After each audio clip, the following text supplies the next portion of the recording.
प्रेम से बोलिए श्री विष्णु भगवान की जय। दोस्तों, आज की कथा विष्णु पुराण भाग 6 है। अगर आपने 1 से लेकर 5 तक का भाग नहीं सुना तो हमारे चैनल को विजिट करके देख सकते हैं।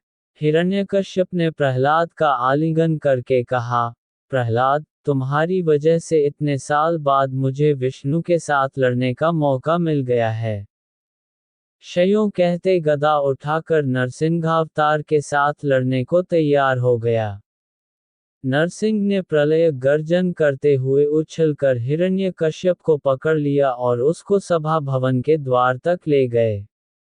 इसके बाद अंदर व बाहर से अतीत द्वार के चतुर्भुज पर, रात व दिन से परे संध्या के समय, आकाश व पृथ्वी से भिन्न अपनी जांघों पर रखकर, अस्त्र शस्त्र से परे अपने नाखूनों से उन्होंने ब्रह्मा से प्राप्त सभी वरदानों से भिन्न हिरण्यकश्यप को पेट फाड़कर मार डाला।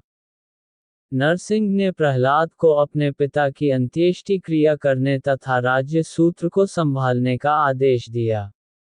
फिर उसको आशीर्वाद देकर नरसिंह अवतार विष्णु अंतर्धान हो गए। इस प्रकार जय और विजय का पहला जन्म समाप्त हो गया। विष्णु के आदेशानुसार प्रहलाद ने चिरकाल तक राज्य शासन किया और इसके बाद अपने पुत्र विरोचन को गद्दी पर बिठाकर वह विष्णु भक्ति से प्रेरित होकर जंगलों में चला गया। विरोचन के बाद उसका पुत्र बलि गद्दी पर बैठा। क्षीरसागर के मंथन के समय उच्चौश्रवा नामक जो घोड़ा पैदा हुआ था, उस पर बलि ने अधिकार कर लिया। राक्षसों के शिल्पी मय ने उसके लिए थल, जल व गगन में विचरण कर सकने वाला वाहन बना कर दिया। अमृत की प्राप्ति में राक्षसों के साथ जो अन्याय हुआ, उसका बदला लेने के विचार से बलि देवताओं के साथ लड़ने को तैयार हो गया। देवताओं ने अमृत का सेवन किया था, इसलिए बड़े ही उत्साह के साथ उन्होंने राक्षसों का सामना किया। बलि ने इंद्र के साथ भयंकर युद्ध किया। उस संग्राम में राक्षस बुरी तरह हार गए। राक्षसों के गुरु शुक्राचार्य ने मृत संजीवनी विद्या के द्वारा मृत राक्षसों को पुनः जीवित कर दिया।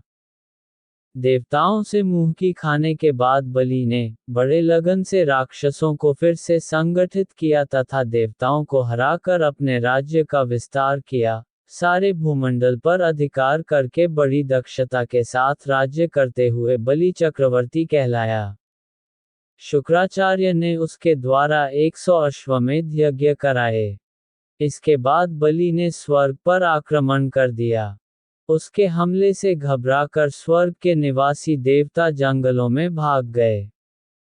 दिपाल भी बलि चक्रवर्ती की अधीनता को स्वीकार करके उसके आदेशों का पालन करने लगे। स्वर्ग, मर्त्य व पाताल लोकों पर चक्रवर्ती बलि न्याय और धर्मपूर्वक शासन करने लगा। उस समय इंद्र की माता अदिति अपने पति कश्यप से बोली, हमारी संतान बने देवता तथा शची व इंद्र जंगलों में असह्य यातनाएं झेल रहे हैं। उन्हें पुनः स्वर्ग पाने का कोई उपाय हो तो बतला दीजिए। इस पर कश्यप ने कहा कि तुम विष्णु के प्रति भक्तिपूर्वक व्रत का आचरण करो। अदिति ने कश्यप के उपदेशानुसार विष्णु के प्रति आराधना करके उनको प्रसन्न किया। विष्णु ने बताया कि मैं तुम्हारे गर्भ से जन्म धारण करके देवताओं को फिर से स्वर्ग वापस दिलाऊंगा। इस प्रकार विष्णु ने अदिति व कश्यप के यहाँ बौने शिशु के रूप में जन्म धारण करके दशावतारों में से 5वां वामनावतार लिया।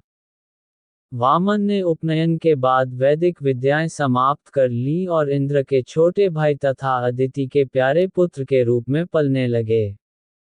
उस समय बलि चक्रवर्ती नर्मदा नदी के तट पर शुक्राचार्य के नेतृत्व में विश्वजित यज्ञ प्रारंभ करके अपार दान दे रहा था।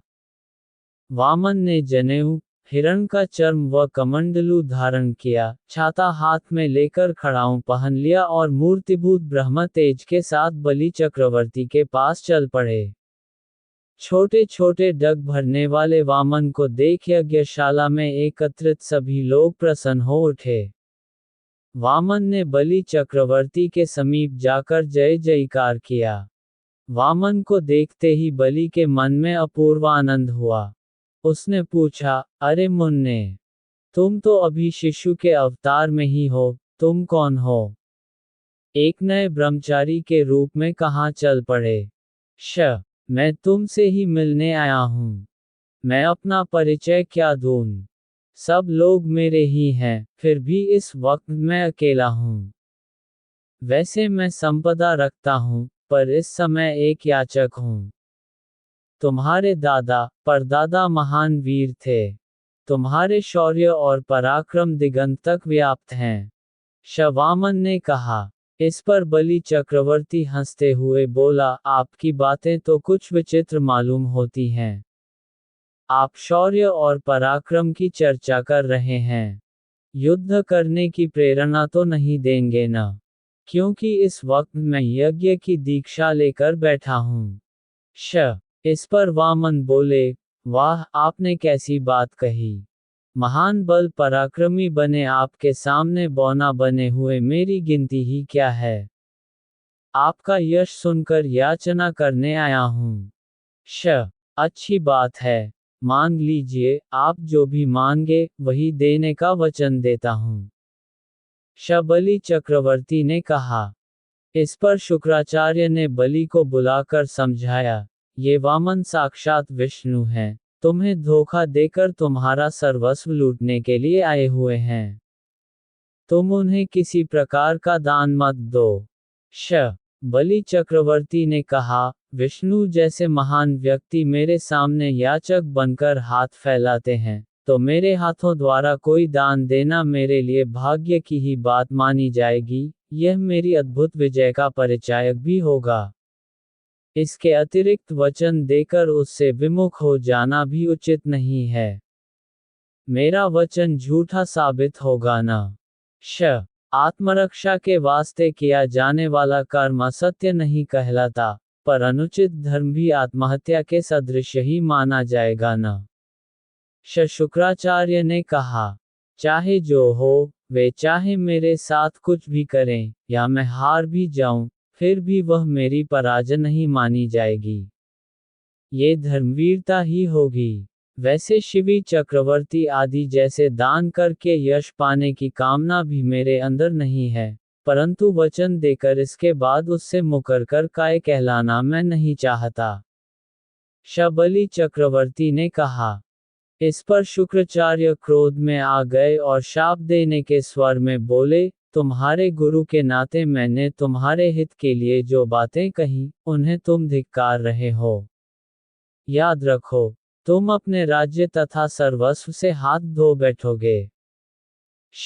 बलि चक्रवर्ती ने विनयपूर्वक कहा, गुरुदेव, आप नाहक अपयश के शिकार हो गए।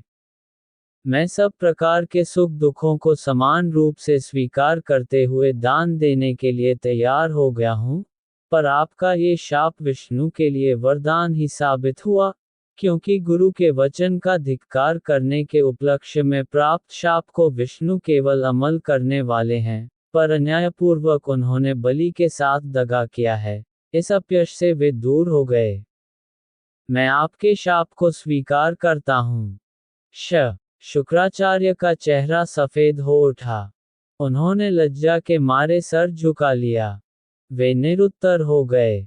इसके बाद बलि वामन के पास जाने लगे, तब शुक्राचार्य ने कहा, हे दानव राज, यह विनाश केवल तुम्हारे लिए ही नहीं, बल्कि समस्त दानव वंश का है और हम सब के लिए अपमान की बात है। शुक्राचार्य ने चेतावनी दी। यही नहीं, बल्कि एक दानव ने न्यायपूर्ण शासन किया है, धर्म का पालन किया है और विष्णु को भिक्षा दी है, इस प्रकार समस्त दानव वंश के लिए यश का भी तो कारण बन सकता है। बलि यूं कहकर वामन के पास पहुँचे। इसके बाद बलि चक्रवर्ती की पत्नी विंध्यावली स्वर्ण कलश में जल ले आई, स्वर्ण थाल में वामन के चरण धोए।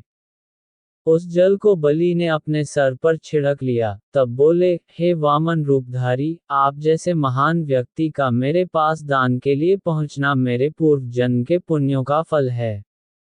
आप जो कुछ चाहते हैं, मांग लीजिए। रत्न, स्वर्ण, महल, सुंदरियां, शस्य क्षेत्र, साम्राज्य, सर्वस्व, यहाँ तक कि मेरा शरीर भी आपके वास्ते प्रस्तुत है। श महाबली, तुमने जो कुछ देना चाहा, उनको लेकर मैं क्या करूँगा? मैं तो हिरण का चर्म बिछाए ब्रह्म निष्ठा करना चाहता हूँ। इस वास्ते मेरे लिए 3 कदम की जगह पर्याप्त है। ये 3 कदम तुम्हारे दिगंतों तक फैले साम्राज्य में अत्यंत अल्प मात्र हैं, फिर भी मेरे लिए ये तीनों लोकों के बराबर है। शवामन ने कहा, वे 3 कदम ही ले लो। शयों कहकर बलि ने अपने जल कलश के जल लुढ़काकर दान करना चाहा, पर उसमें से जल न निकला।